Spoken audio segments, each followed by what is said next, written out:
उद्धव ठाकरेंना जर मला भेटायचं असेल किंवा आमची भेट व्हायची असेल तर ती लपून छपून करण्याची आवश्यकता नाही आहे. ती ओपनली देखील केली जाऊ शकते. असे कुठलेच विषय आमच्यात नाहीत की जे आता लपवायची त्या ठिकाणी आवश्यकता आहे. छत्रपती शिवाजी महाराजांच्या बद्दल प्रत्येकाच्या मनात आदर आहे. आता हे पुस्तक छापूनही 40 वर्ष झाली. तर 40 वर्षानंतर अशा पद्धतीनं एखादा इश्यू तयार करणं हे कितपत योग्य आहे याचा विचार केला पाहिजे. अशा पद्धतीनं शिवराळ भाषा वापरणं हे काही मला योग्य वाटत नाही. मला असं वाटतं की निश्चितपणे माननीय उपमुख्यमंत्री एकनाथरावजी शिंदे साहेब यांना योग्य ती समज देतात. आजचा कार्यक्रम हा गोदा ते नर्मदा हा कार्यक्रम आहे. पुण्यश्लोक अहिल्यादेवी होळकर ज्यांनी अखिल हिंदुस्थानामध्ये हिंदूंच्या देवस्थानाचं पुनरुज्जीवन केलं, घाटांचं पुनरुज्जीवन केलं.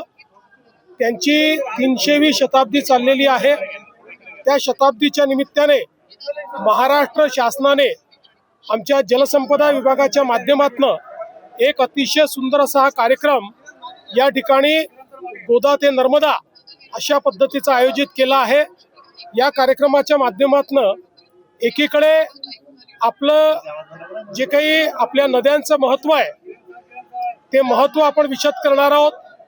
जलसंधारणाच्या संदर्भात आणि पाण्याच्या महत्त्वाच्या संदर्भात आपण त्या ठिकाणी लोकजागरण करणार आहोत आणि या संपूर्ण व्यवस्थेला आपल्या संस्कृतीमध्ये अध्यात्माशी जोडलं गेलेलं आहे. आणि म्हणूनच आपल्या पिढ्यानपिढ्या आपण निसर्गाची पूजा केलेली आहे. तोच भाव पुन्हा जागृत करण्याचा प्रयत्न या माध्यमातून केला जातो आहे. उद्धव ठाकरे यांनी आपली काल वर्षा निवासस्थानी भेट घेतली, अशा काही बातम्या येतात, आपल्याकडनं काय द्यायचं असं आहे. उद्धव ठाकरेंना जर मला भेटायचं असेल किंवा आमची भेट व्हायची असेल तर ती लपून छपून करण्याची आवश्यकता नाही आहे. ती ओपनली देखील केली जाऊ शकते. असे कुठलेच विषय आमच्यात नाहीत की जे आता लपवायची त्या ठिकाणी आवश्यकता आहे. अशा प्रकारची कुठली भेट घडलेली नाही.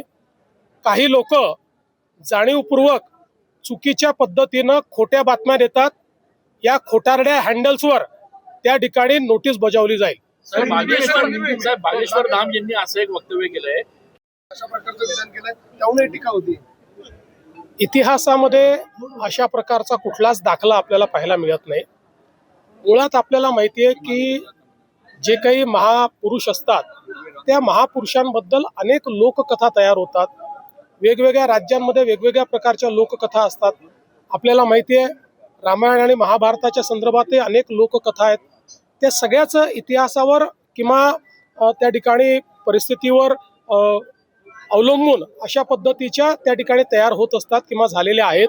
म्हणून मला असं वाटतं की मी याच्यावर एवढंच म्हणेन, जो इतिहास आपण शिकलेलो आहे तशा इतिहासामध्ये किंवा आपल्या इथे जे काही ग्रंथ उपलब्ध आहेत त्याच्यामध्ये अशा प्रकारचा कुठलाही दाखला नाही. आमदार संजय गायकवाड यांनी एका पुस्तकावर आक्षेप घेतला होता, पुस्तकाच्या मथळ्यावर.